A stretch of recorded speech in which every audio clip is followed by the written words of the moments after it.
Hello everyone and welcome back to Utopia. So a couple of weeks ago I made a video about the salary of a medical doctor in Germany and it got a bit of attention. If you call attention, just a couple of hundred views and like 10 comments. And there was an interesting comment asking for the cost of living in Germany. This makes a lot of sense because, let's be honest, you don't come to Germany because of its beautiful language or because of its great variety in cuisine, and definitely not because of the German people being famous for being too nice. Which they are, by the way. They are very nice and you would be surprised how nice they are. I was. You come to Germany because you seek a better life, a life where you are safe, where you have a job that pays enough for you and your family to live comfortably and happily. But of course it wouldn't make any sense to come to Germany because it pays 4 times more than it pays in your home country, just to realize that everything is also 4 times more expensive. So the natural question that comes to mind is, what is the actual cost of living in Germany and how does it compare to other countries?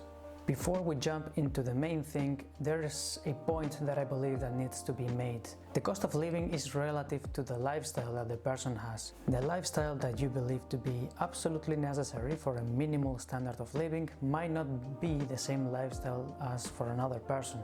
Some people smoke, some people go to the gym, some people live a very expensive life, and some other people don't. Let me give you 2 examples. First, the classic old village grandma who was born in a much more difficult time, who, regardless of how much money she gets from the pension, she still manages to save money, to cook for everyone in the family, and to live comfortably. On the other side, I could put myself. Born in the 90s, I cannot really live without the phone, a laptop, internet. I travel every now and then and I go to restaurants when I feel like it, and if I don't, I just lose my mind. The needs between the classical grandma and me are completely different, and therefore so are our minimal basic cost of living. That being said, let's jump to the topic. There is an index called the International Cost of Living Index. It compares the cost of living between all countries throughout all categories, from the cost of a kilogram of potatoes to housing, education, and etc. If you follow this webpage, you can check the index and compare Germany to your own country to more or less have an idea of how much more expensive or cheaper it is. Also, as you can see on the right side, there's another index called the Purchasing Power Index. This index calculates how much you can afford to buy in a country with a ground salary based on its cost of living. Because it doesn't really matter if a country is very expensive or very cheap. What really matters is how much can you buy with that money that you get paid every month. How much can you afford?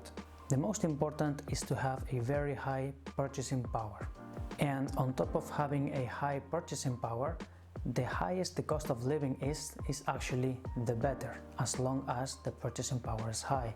Because traveling becomes easier, and if at some point you want to go back to your own country, everything back there is much cheaper in comparison. For example, if we compare my home country, Spain, Spain has a lower cost of living, but that does not mean that living in Spain becomes easier. As you can see, the purchasing power in Spain is also lower than in Germany.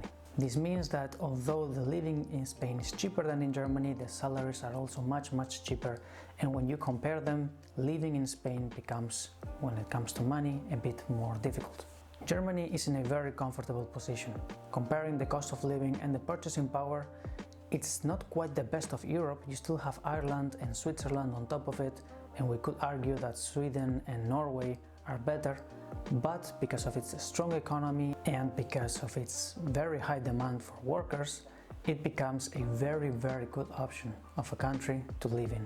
Special mention to Switzerland, which is the 3rd more expensive country to live in, and yet the 6th with the highest purchasing power. You could literally work in Switzerland for 10 years and then go and retire in any other country in the world without ever having to work again.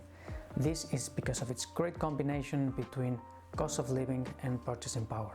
But let's leave the Switzerland topic to the side, let's leave it for another video, and let's go back to Germany. Inside Germany there are different areas with different costs of living. Just like in every country, the cost of living becomes higher in the bigger cities and cheaper in the smaller cities and rural areas. And when it comes to the purchasing power, it does not necessarily mean that the higher the cost of living, also the higher the purchasing power in Germany. There are some professions, like my profession, medicine, which are regulated and you get paid the same regardless if you are in the city or if you are in a village. So as a result, the purchasing power of a doctor who is living in a rural area is much greater than the purchasing power of a doctor living in a big city. Recently, I was in a medical course and I met this guy who is living in Hamburg. Hamburg is one of the most expensive cities in Germany. It's very nice, it has very great things, it has a great social life, and you can really enjoy it, but it's very expensive. This guy was living in a 50 square meters apartment and he was paying about 1,200 euros. This was shocking for me because I am also living in a 50 square meter apartment and I am paying about 600 euros. Of course, I am living in a rural area, I don't have cinema around, I don't have the great things that a big city has to offer. So this is something to think about. One has to value what is important in life and what the priorities are. It's definitely something to think about. Now, if you want to check the different cost of living between different parts of Germany, I found these two cool web pages, which I will leave the links in the description down below, where you can check the basic cost of living of different cities. The first one has many examples of daily use products and their costs, and as well as transportation for the main cities. And the second webpage is oriented to students, but it still has very nice tips. So you can check both of these web pages out, as long as the first webpage with the cost of living index, in order to have an idea of where would it be nice for you to live in Germany. Now, before I close this video, there's this idea about which I sort of talked about in these two different videos. The first one about the doctor's salary in Germany, and the second one about big or small hospital. If you haven't seen the videos, go check them out. They have some interesting ideas that might help you.